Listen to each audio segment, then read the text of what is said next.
barat. Kalau untuk pariwisatanya, kita punya kampung adat yang masih itu infrastruktur kampung adat yang cukup lengkap. Lalu yang sudah ada memang ada live in di rumah adat gitu ya. Jadi homestay-nya itu homestay langsung di sana. Rumah adatnya. Iya, di rumah adatnya. Nah, lalu kemudian ada beberapa yang sebenarnya mereka lagi mengembangkan juga peternakan.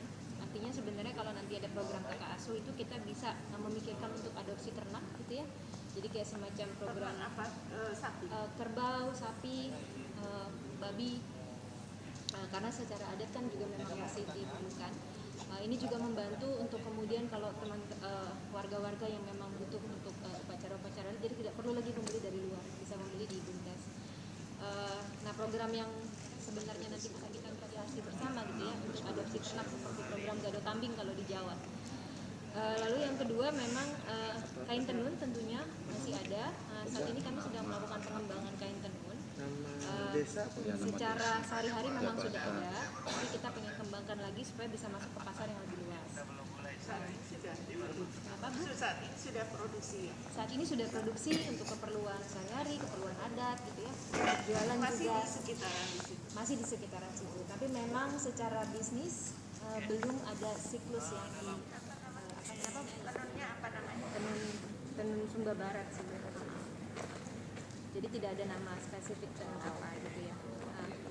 Lalu yang lagi kita coba kembangkan juga, ini kita mau bikin yang namanya laboratorium desa. Nah, ini nanti adalah di situ pengembangan produk-produk UKM olahan ya. Jadi misalnya olahan untuk minyak, untuk sabun misalnya ya, dan juga untuk olahan-olahan hasil pangan yang ada. Sehingga yang kita lagi cari, ini baru akan direncanakan. Yang akan kita cari itu misalnya dari satu tanaman yang sama itu sebenarnya bisa diolah menjadi apa saja. Jadi ada inovasi-inovasi produk. Ini hubungannya nanti dengan selain dengan pariwisata juga hubungannya dengan ketahanan pangan. Kayaknya itu yang paling utama sih. Produk pertaniannya apa yang untuk pangannya yang memang banyak ditanam dan potensi produksinya besar di sana apa? Kalau sekarang sih masih seperti biasa ya, karena masih pola tanam yang konvensional, jadi padi gitu ya, singkong dan lain-lain. Tapi justru ini kita lagi mau mendatangkan teman-teman yang memang ahli tentang tanaman gitu untuk melihat, kita lagi mau mengkoleksi data untuk melihat tanaman endemik di sana apa, lalu tanaman apa yang didatangkan dari luar yang sebenarnya secara geografis dia masih bisa di sana. Ini kalau sementara ini masih itu ya, cuma padi, singkong, palawija aja. Belum ada seperti misalnya sayuran. Kayak kemiri atau kacang mede kan di Nusa Tenggara nggak ada. Kacang mede itu bukan di kampung kami. Ada kacang mede di Waikabubak, ada perkebunan kacang mede yang besar, tapi bukan di kampung kami karena itu butuh area yang luas. Okay. Kira apa lagi Bu yang mau ditanyakan? Kalau untuk kuliner masih belum ada ya Pak? Masih dalam pengembangan ya? Kuliner secara spesifik, iya ini justru semua sedang dalam pengembangan karena kemarin itu beberapa tahun terakhir kan fokusnya pada pengembangan perbaikan infrastruktur wisatanya. Jadi kayak jalan, terus kemudian kan beberapa rumah adat sempat terbakar, jadi kemudian diperbaiki kembali. Jadi kemarin tuh banyak sekali fokus ke sana. Nah, sekarang yang kita bilang untuk pengembangan lunaknya ya, infrastruktur lunaknya itu yang sekarang kita mau arahkan ke sana. Berarti kalau ketika orang di sana itu pengalamannya adalah pulang bawa tenun ya, masih biasa. Masih seperti itu ya? Masih seperti itu, tapi kami juga sekarang lagi mulai misalnya untuk jadi kalau kita bilang pemandu wisata itu bukan pemandu wisata seperti pemandu wisata yang kemudian bersertifikat dan lain-lain, tapi setiap orang bisa jadi pemandu wisata. Jadi nanti ada dari mulai anak-anak gitu ya, ibu, mereka kan punya perspektif sendiri-sendiri. Jadi tinggal siapa, jadi mereka akan menyiapkan cerita-cerita lokal gitu. Nah, itu yang kemudian pengalaman itu serta pengalaman mengalami kehidupan di sana sih. Gitu. Jadi bukan hanya sekedar datang, menginap, foto-foto pulang gitu, tapi nanti ada pengalaman kehidupan di sana. Kita lagi mengkoleksi juga kayak misalnya cerita-cerita lokal, local wisdom ya, kearifan lokal yang kemudian memang nanti bisa menjadi oleh-oleh dari siapapun yang datang ke sana. Itu masih berbasis yang indra sih Bu. Kita pengen lebih banyak pariwisata berbasis indra ya. Kalau pengrajin tenunnya sudah ada berapa? Sudah ada yang dibina atau sudah ada berapa potensinya? Tidak dibina secara formal, tapi memang mereka sehari-hari sudah bertenun. Jadi memang Sekarang ini Pak dikirim atau dijualnya mana? dijual di rumah atau dijual ke pasar atau dijual di antara mereka, karena kan secara adat sendiri masih dipakai kan, kebutuhan masih ada gitu. Berapa persen kira-kira dari sales total keseluruhan? Nah itu data itu kita masih Belum ada. Berapa pengrajin gitu belum ya? Iya. Sudah pernah dicoba dikumpulkan misalnya yang untuk yang program desa wisata ini sudah ada yang pernah direkrut gitu pengrajinnya belum? Sebenarnya tidak direkrut karena secara mereka sendiri udah ada. Sudah Jadi ikut. beberapa yang di kampung adat itu memang adalah penenun juga ibu-ibunya gitu. Nah tapi kan di luar kampung adat ada juga penenun-penenun yang lain. Oh, cuma datanya yang belum ada. Iya datanya belum lengkap. Sip. Tapi nanti kalau misalnya ada, kalau saya bisa dikasih kontaknya, kita bisa kirimkan juga sih. Ya, kalau bisa datanya ya sudah ada berapa gitu. Ini udah isi itu absensi biar Oh, iya. kita Absensi yang bisa- sekarang belum. Desa Wisata Tipang. Ya.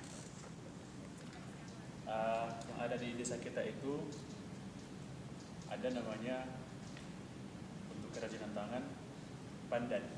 Kalau ibu pernah dengar, jadi kebetulan nama desa kita itu kan Siamak Pandan namanya. Apa semak pandan? Siamak Pandan. Oh, si amak pandan. Nah, jadi ada orang tua, ada orang yang ingin melestarikan nama itu menjadi sebuah kriya, dan beliau sekarang sudah menanam di sebidang tanah itu pandan dan sudah segini. Nah, pandan ini diproyeksikan menjadi kerajinan tangan yang dikerjakan oleh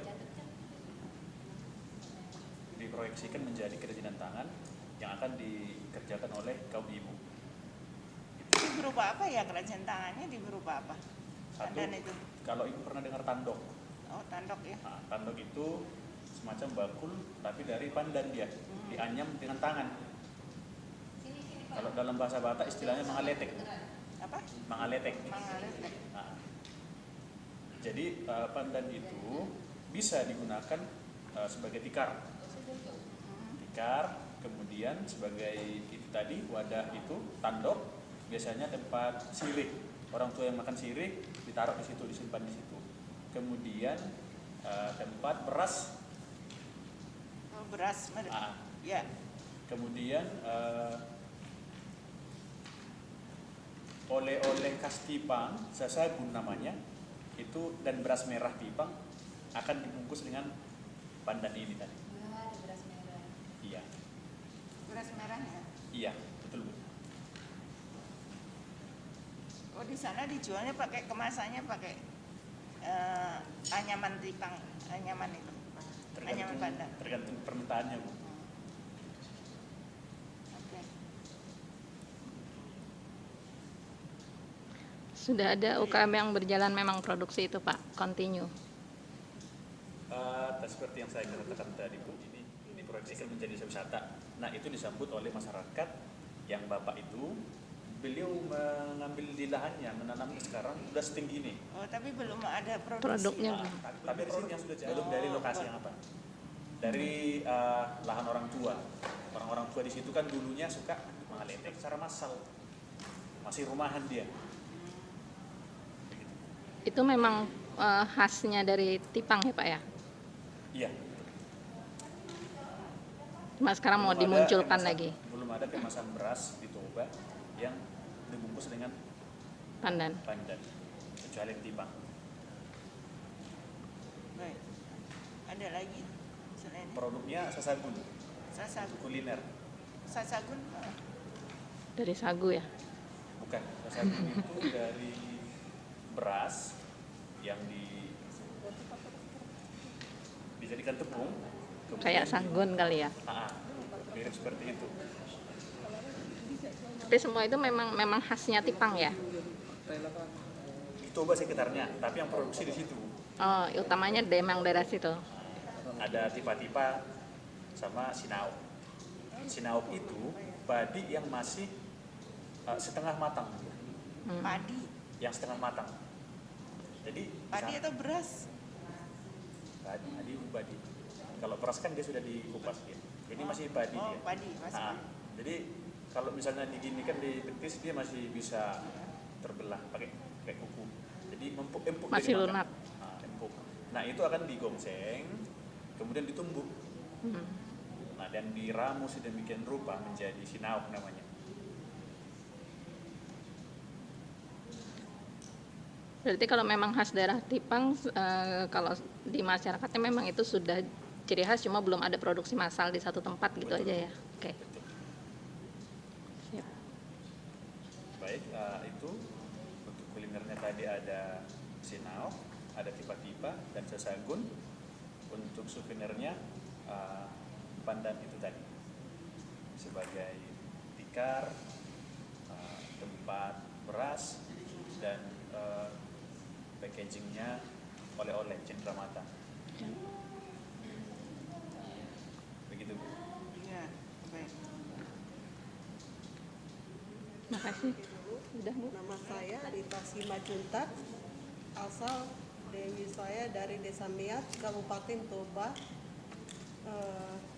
Kalau produk kami yang dari Desa Miat itu memang sih ada UMKM-nya, yaitu ulos sama sarung. Ulos ya. Iya, Bu. Kalau ulos itu mayoritas ibu-ibu di sana mata pencariannya dari ulos, Bu. Jadi kami itu sepakat membuat itu karena ada 2 jenis apa di sana produknya. Sepakat kami buat 2 kelompok. Satu untuk kelompok ragi hotan, satu untuk kelompok sarung dari Meat. Tapi kami setiap bulan itu membuat pertemuan, tapi karena belum ada workshopnya, tempatnya kami buat di rumah kepala desa. Kami selalu buat pertemuannya gimana untuk mengembangkan produk kami ini. Misalkan kalau desa tetangga sanggup buat itu ada produknya udah memakai pewarna alami, kami untuk mencoba lagi gitu, biar dapat bersaing sama desa tetangga. Begitu juga dengan sarung kami, Bu. Kalau homestay memang sih ada, Bu, tapi itu dari bantuan dari pemerintah, KSPN, penerima KSPN. Pada saat ini kalau fasilitas kamarnya belum mencukupi, belum memadai. Jadi kami berharap sama dinas-dinas yang dapat membantu kami untuk memfasilitasi homestay tersebut. Oke. Kalau ulos sama sarungnya tadi ada motif yang khasnya nggak dari Meat? Ada. Kalau motifnya itu memang cuman dari situ asal motif itu tersendiri. Misalkan kalau ulos ragi hotang itu gatiknya itu dari situ, cuman itu yang menghasilkan. Cuma ada di Meat saja. Iya. Sama sarungnya juga, Bu. Itu sekarang ini diproduksi udah dipasarkan. Udah dipasarkan. Udah. Ada berapa sentra rumah tangga yang bikin? Kalau penenun ulos ragi hotang itu berjumlah 58 orang. Kalau yang sarung dia berjumlah 50. Oke. Sekarang sudah dipasarkannya di sampai mana cakupannya? Kami sudah buat kerjasama pada tahun 2020 sama Universitas Metodis dan UKDW Jogja. Dan pemasarannya juga kami buat itu untuk apabila ada pameran-pameran gitu, kami ikut sertakan gitu. Ya. Oke. UMKM belum ada di desa kami. Namun menurut saya untuk oleh-oleh dari daerah Tuba sama seperti dari teman kita dari Tipang, tapi belum berjalan. Hanya bisa dibuat untuk kebutuhan pribadi-pribadi, kira-kira gitu.